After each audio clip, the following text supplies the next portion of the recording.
चलिए तो बच्चा लोग हम लोग बात कर रहे थे मैक्रो इकोनॉमिक्स के चैप्टर नंबर 6 की, बैंकिंग की। और यार इससे पहले वाली क्लास में एक बहुत important topic money creation bye commercial bank, जिसे हम लोग क्रेडिट क्रिएशन भी बोलते हैं, वो समाप्त कर चुके हैं। सो आज की इस क्लास में बात करेंगे कंप्लीटली सेंट्रल बैंक की। तो सेंट्रल बैंक क्या होती है, सेंट्रल बैंक के क्या क्या फंक्शंस हैं, और हाँ सेंट्रल बैंक कॉमर्शियल बैंक से कैसे अलग है, यानी कि difference between central bank and commercial bank, वो भी बात करेंगे। तो चलो यार बिना किसी देरी के सबसे पहले तो समझें कि आखिर ये सेंट्रल बैंक होती क्या है। देखो यार, सेंट्रल बैंक जिसे हम हिंदी में बोलेंगे केंद्रीय बैंक। केंद्रीय बैंक का मतलब क्या हुआ, या सेंट्रल बैंक का मतलब क्या हुआ? वो बैंक जो हमारे देश की एक इकलौती बैंक है, एक इकलौती ऐसी बैंक है जो कि करेंसी इशू करती है, नोट इशू करती है, या कह सकते हैं यार सभी कॉमर्शियल बैंकों का बैंक, जो कहते हैं ना बैंकों में सबसे बड़ा, जो हमारे बैंकों का राजा है, वो है सेंट्रल बैंक। यानी कि जितनी भी ये कॉमर्शियल बैंक है ना, HDFC बैंक हुई, पंजाब नेशनल बैंक हुई, स्टेट बैंक ऑफ इंडिया हुई, या जितनी भी कॉमर्शियल बैंक्स हैं, उन सब का जो हेड है, उन सब को जो डायरेक्शंस प्रोवाइड करता है, वो प्रोवाइड करती है द सेंट्रल बैंक। और हाँ, हमारे देश की यानी कि इंडिया की जो सेंट्रल बैंक है वो है रिजर्व बैंक ऑफ इंडिया, जिसे हम लोग शॉर्ट में बोलते हैं RBI। तो चलो यार समझ लेते हैं थोड़ा सा। The central bank is an apex bank. सबसे पहले ये क्या है? एक एपेक्स बैंक। एपेक्स मींस एक ऐसा, एक इकलौता bank that controls the entire banking system of a country, जो किसी देश के पूरे बैंकिंग सिस्टम को कंट्रोल करता है। एक ऐसा इकलौता बैंक कहलाता है सेंट्रल बैंक। चलो, it is the sole agency, ये एक इकलौती ऐसी एजेंसी होती है ऑफ नोट इशूइंग। बच्चा, नोट इशू करने का काम एक इकलौती देश की सेंट्रल बैंक करती है, ठीक है। And controls the supply of money in the economy, और हमारी इकोनॉमी के अंदर मनी सप्लाई का काम भी करती है। मनी सप्लाई याद है ना, मनी वाले चैप्टर में लास्ट टॉपिक पढ़ा था, money supply C + DD + OD। Money supply हमारी इकोनॉमी में, हमारे देश में टोटल कितनी करेंसी मौजूद है, वो मनी सप्लाई कहलाती थी। तो मनी सप्लाई का काम, करेंसी इशू करने का काम, सब कुछ कौन करता है? सेंट्रल बैंक, ठीक है। और देख लो जरा, it serve as a banker to the government. और क्या क्या काम है? गवर्नमेंट के बैंक के तौर पे काम करता है। Manages foreign exchange. बच्चा, ये फॉरेन एक्सचेंज को भी मैनेज करके चलता है। आप कहोगे सर फॉरेन एक्सचेंज क्या है? भाई फॉरेन करेंसी, विदेशी करेंसी, $1 कितने रुपए में है, थोड़ा बहुत मैनेजमेंट का काम कौन करता है? वो आपका रिजर्व बैंक ऑफ इंडिया, ठीक है। तो फॉरेन करेंसी, फॉरेन एक्सचेंज को भी कौन? रिजर्व बैंक ऑफ इंडिया ही देखता है। बाकी हमारे देश के अंदर रिजर्व बैंक ऑफ इंडिया है द सेंट्रल बैंक, ठीक है। और आओ जरा, अब मोस्ट इंपॉर्टेंट चीज जो आपको एग्जाम में पूछी जाती है वो है फंक्शंस। और यार अगर थोड़ा सा क्वेश्चन हार्ड बनाना हो ना, तो इनमें से कोई भी एक फंक्शन दे देंगे और कहेंगे इसे एक्सप्लेन करो। कौन कौन से इंपॉर्टेंट फंक्शन है वो भी मैं आपको बताऊंगा। सबसे पहले लाइन वाइज पढ़ो। सबसे पहला और आसान फंक्शन है बैंक ऑफ इशूइंग नोट। यार नोट इशू करने का काम, करेंसी प्रिंट करने का काम किसका होता है? रिजर्व बैंक ऑफ इंडिया का। तो आसान सा पॉइंट है, रीड आउट भी कर लो। अच्छा हाँ, इसी फंक्शन को करेंसी अथॉरिटी फंक्शन भी बोलते हैं। ये चीज याद रखिएगा, अगर अलग से पूछी तो ध्यान रखिएगा, ठीक है। Central bank of a country has the exclusively right, monopoly right, मतलब एक इकलौता अधिकार है ऑफ इशूइंग नोट्स। तो नोट इश्यू करने का एक इकलौता अधिकार किसके पास है? सेंट्रल बैंक ऑफ इंडिया के पास, ठीक है। यही सेंट्रल बैंक है जो कि नोट इशू, करेंसी इशू का काम करती है। चलो इसके बाद सेकंड पॉइंट पर आओ। सेकंड पॉइंट है बैंकर टू दी गवर्नमेंट। अच्छा बच्चा, गवर्नमेंट का बैंकर यानी कि गवर्नमेंट का बैंक कौन है? Central bank. गवर्नमेंट कभी भी कॉमर्शियल बैंक के पास अपना पैसा नहीं रखती है। गवर्नमेंट अपना सारा का सारा पैसा, गवर्नमेंट के जो लेन देन है बैंक के, वो सेंट्रल बैंक के थ्रू चलते हैं, ठीक है। तो गवर्नमेंट क्या करती है, सॉरी सेंट्रल बैंक क्या करती है, गवर्नमेंट को ये 3 प्रकार के फंक्शंस प्रोवाइड करती है। ठीक है, कौन कौन से फंक्शन है? एज आ बैंकर, सबसे पहले सरकार के लिए बैंकर के तौर पे काम करती है, यानी गवर्नमेंट का कितना पैसा आ रहा है, गवर्नमेंट का कितना खर्चा हो रहा है, वो सेंट्रल बैंक का काम है। ठीक है, इसके अलावा गवर्नमेंट के लिए ऐसा एजेंट को तौर पे काम करती है। एजेंट बोले तो जो गवर्नमेंट के बिहाफ पे सिक्योरिटीज को, शेयर्स और डिवेंचर्स को सेल और परचेस करने का काम है, वो भी कौन करता है? Central bank. ठीक है, और एक और है एज एन एडवाइजर, तो गवर्नमेंट के लिए एडवाइजर के तौर पे भी काम करती है ताकि गवर्नमेंट प्लान्स और पॉलिसीज अच्छे से बना सकें।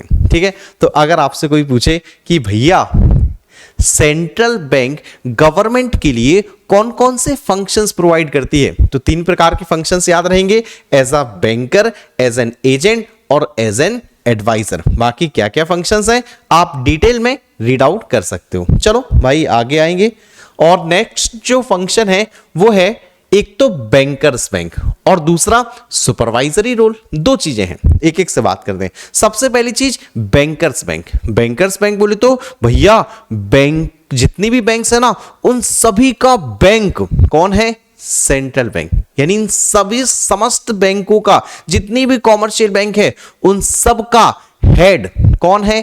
Central bank. तो सेंट्रल बैंक क्या करती है? डायरेक्शंस प्रोवाइड करती है, रूल्स रेगुलेशंस बनाती है, जो कि कॉमर्शियल बैंक्स को मानना पड़ता है। ठीक है, एक चीज और लिखी थी बच्चा, सुपरवाइजरी रोल। सुपरवाइजरी वर्ड याद है? सुपरविजन से बना है, यानी कि कॉमर्शियल बैंक के देखरेख करने का काम। कॉमर्शियल बैंक कहीं कोई घपलेबाजी तो नहीं कर रही, कोई कॉमर्शियल बैंक ऐसा तो नहीं कोई डूबने की कगार पे है, तो उन सभी कॉमर्शियल बैंक्स का देखरेख का काम भी कौन करता है? Central bank of India. चलो रीड आउट करेंगे। सो दी सेंट्रल बैंक, अब सेंट्रल बैंक देखो कैसे कैसे काम करती है वो सुनो। Central bank accept deposit from the commercial bank and offer them loan. देखो यार, सेंट्रल बैंक ना बिल्कुल सेंट्रल बैंक बिल्कुल वैसे ही काम करती है जैसे कॉमर्शियल बैंक हम लोगों के लिए काम करती है। कॉमर्शियल बैंक हमारे लिए कैसे काम करती है? हमारी सेविंग्स को रख लेती है, जरूरत पड़ने पे हमें लोन दे देती है। ऐसे ही सेंट्रल बैंक काम करती है कॉमर्शियल बैंक्स के लिए, यानी कॉमर्शियल बैंक को जरूरत पड़ने पे लोन भी देती है और कॉमर्शियल बैंक्स की सेविंग्स सेंट्रल बैंक अपने पास रखती भी है। चलो इसके बाद the central bank provides clearing house facility. एक फैसिलिटी है क्लियरिंग हाउस, ध्यान से समझ लो। वैसे तो आगे चल के ये फंक्शन में भी आएगा, बट इसे यहीं के यहीं क्लियर कर लो। देखो पॉइंट है क्लियरिंग हाउसिंग फंक्शन होता क्या है, अब जरा वो समझो। देखो यार, मान के चलो हमारे पास 2 बैंक हैं, ठीक है, एक है HDFC बैंक, एक है स्टेट बैंक ऑफ इंडिया। ठीक है, और ये है भैया मिस्टर पंकज, यानी कि मैं खुद। ठीक है, मेरे पास यार 2 चेक आए, एक आए मेरे पास स्टेट बैंक ऑफ इंडिया का चेक 10,000 रुपए का। ठीक है, एक आया मेरे पास पंजाब नेशनल बैंक का चेक, मान के चलो 5,000 रुपए का। ठीक है, मेरा अकाउंट किस में है? HDFC बैंक में। ठीक है, क्या करूं यार मैं, अकाउंट किस में है? HDFC बैंक में। मैं जाऊंगा HDFC बैंक के पास और मैं कहूंगा मेरे पास ये चेक है, ये मुझे क्लियर करके दो। HDFC बैंक क्या करेगी? HDFC बैंक क्या स्टेट बैंक के पास जाएगी? क्या HDFC बैंक PNB बैंक के पास जाएगी? अरे ना भाई, HDFC bank, Punjab national bank, state bank of India, ICICI bank, जितनी भी कॉमर्शियल बैंक है उन सभी का अकाउंट कहां है? उन सब का अकाउंट है रिजर्व बैंक के पास, RBI के पास। तो RBI क्या करती है, जितने भी ये चेक्स है ना अलग अलग बैंक्स के आए हुए हैं उन सबको क्लियर कर देती है अपने थ्रू, उसे बोलते हैं क्लियरिंग हाउसिंग फंक्शन। समझ गए ना? एक कॉमर्शियल बैंक को बाकी अदर कॉमर्शियल बैंक्स के पास चेक क्लियर करने के लिए नहीं जाना पड़ता, डायरेक्टली क्लियर हो जाते हैं। किसके थ्रू? RBI के थ्रू। इस फंक्शन को बोलते हैं क्लियरिंग हाउसिंग फंक्शन। ठीक है, चलो, so it is a cheque clearing facility providing at one centre to all the bank. तो ये भाई सभी बैंकों के लिए एक ही सेंटर पे ये फैसिलिटी मौजूद होती है, इसे बोलते हैं क्लियरिंग हाउसिंग फैसिलिटी। और देख लो, इन इट्स सुपरवाइजरी। अब देखो जरा सुपरवाइजरी रोल में क्या करती है। The central bank insures that commercial bank show compliance to its directive particularly related to CRR और SLR। देखो यार साफ साफ मैंने बताया कि सुपरवाइजरी रोल में क्या होता है, सेंट्रल बैंक कॉमर्शियल बैंक्स पर देखरेख करती है, देखती है, डायरेक्शंस प्रोवाइड करती है और ये भी देखती है कि जो आरबीआई ने, जो सेंट्रल बैंक ने जो CRR cash reserve ratio provide किया था, जो SLR स्टैट्यूटरी लिक्विडिटी रेशियो जो प्रोवाइड किया है, वो कॉमर्शियल बैंक फॉलो कर रही हैं या नहीं फॉलो कर रही हैं, वो भी कौन करेगा देखरेख का काम, सेंट्रल बैंक। अच्छा ये तो याद है ना, cash reserve ratio previous class में ही पढ़ाया था। अपनी टोटल डिपॉजिट का कितना पार्ट अपने पास रिजर्व के तौर पे रखना पड़ता है, वो CRR। ठीक है, बाकी आगे चल के नेक्स्ट वीडियोस में डिटेल में बात करेंगे और हाँ SLR भी नेक्स्ट वीडियो में बात करेंगे। चलो नेक्स्ट आओ, फोर्थ पॉइंट है हमारे पास लेंडर ऑफ लास्ट रिसोर्ट। लिख लो भाई इंपॉर्टेंट, ठीक है, अलग से क्वेश्चन पूछा जा सकता है। लेंडर ऑफ लास्ट रिसोर्ट हम कह सकते हैं कि भैया अंतिम ऋणदाता। अब आप कहोगे सर ये क्या हो गया अंतिम ऋणदाता। देखो यार बाई चांस अगर कोई कॉमर्शियल बैंक फेल होती है या फेल होने के कगार पे आती है तो जनता को परेशान होने की आवश्यकता नहीं होती। भैया पिताजी हैं बोले तो सेंट्रल बैंक है, अगर कोई कॉमर्शियल बैंक फेल होती भी है तो central bank, reserve bank of India उसे कंपनसेट करती है, उसे बचा के चलती है। ठीक है, चलो ये है lender of the last resource. देखो it means that if a commercial bank fails to get financial accommodation from anywhere it approaches the central bank as a last resource. अगर यार कॉमर्शियल बैंक को कहीं से भी पैसा नहीं मिलता है ना, कॉमर्शियल बैंक फेल हो जाती है या फेल होने की कगार पे आ जाती है, तो वो एट लास्ट अंतिम किससे संपर्क करती है, सेंट्रल बैंक से। ठीक है, चलो तो resort that the banking system of the economy does not suffer any setback. तो भाई बैंकिंग सिस्टम को कहीं कोई दिक्कत नहीं होनी चाहिए। That money market remains stable, money market भी स्टेबल रहे। इन सबका देखरेख कौन करती है, सेंट्रल बैंक ऑफ इंडिया। ठीक है, और आगे बढ़ो भाई। सो 3 पॉइंट और हैं। कस्टोडियन ऑफ फॉरेन एक्सचेंज, ये पॉइंट बता चुका हूं भाई। फॉरेन एक्सचेंज के देखरेख का काम, फॉरेन एक्सचेंज का कस्टोडियन एक माध्यम, भैया विदेशी मुद्रा कितनी हमारे देश में मौजूद है, कौन रखेगा हिसाब किताब, रिजर्व बैंक ऑफ इंडिया। बोले तो हमारे देश का सेंट्रल बैंक। तो फॉरेन एक्सचेंज रखने का काम, फॉरेन एक्सचेंज मेंटेन करने का काम आरबीआई का होता है। प्लस करंटली यार एक्सचेंज रेट क्या चल रहा है, क्या एक्सचेंज रेट बहुत ज्यादा फ्लक्चुएट हो रहा है, वहां पर एक्सचेंज रेट को भी स्टेबल करने का काम आरबीआई का होता है। ठीक है, यानी कि सेंट्रल बैंक का होता है। नेक्स्ट आओ, क्लियरिंग हाउसिंग फंक्शन बता चुका हूं यार।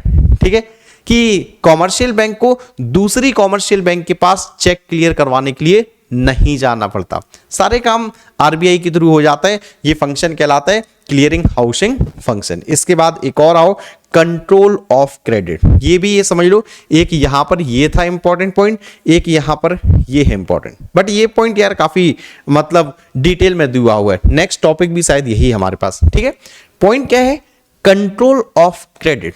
क्रेडिट बोले तो लोन्स, तो लोन्स को कंट्रोल करने का काम भी सेंट्रल बैंक करती है।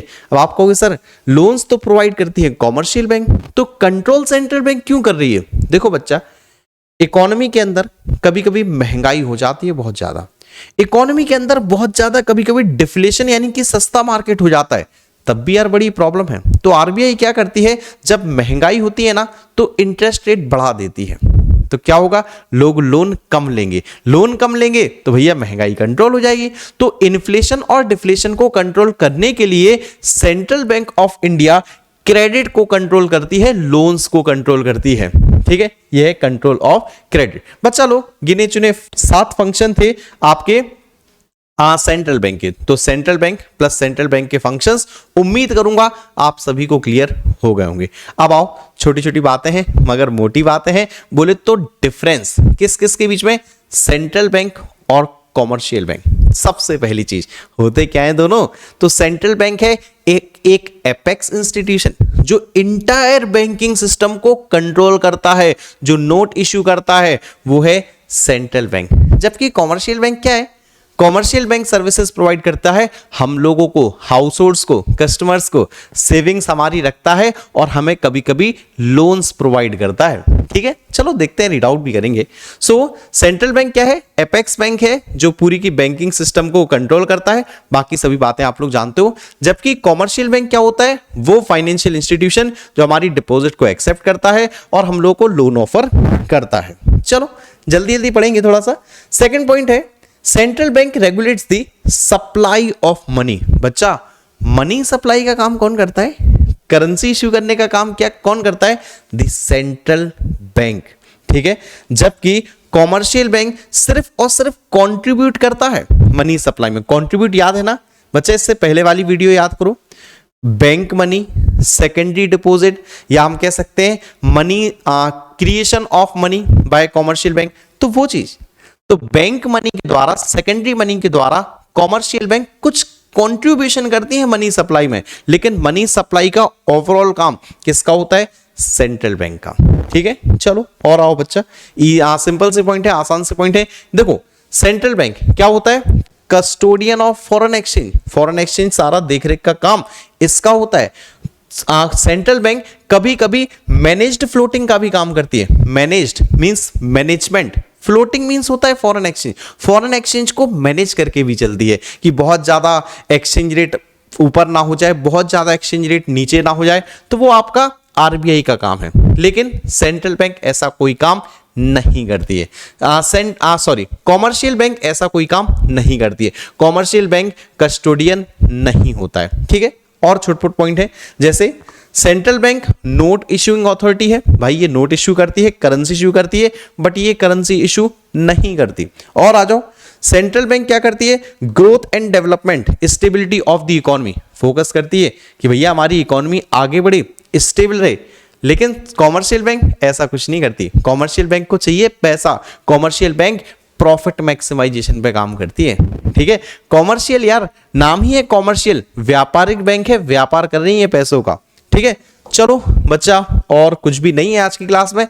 अब मेरे ख्याल से इस चैप्टर का सिर्फ एक ही टॉपिक बचा है, वो है control of credit. Quantitative instruments, qualitative instruments cover up करेंगे लास्ट क्लास में। ठीक है, तो आज की क्लास अटेंड करने के लिए आप सभी का ढेर सारा धन्यवाद। मिलता हूं आप सभी लोगों से नेक्स्ट क्लास में।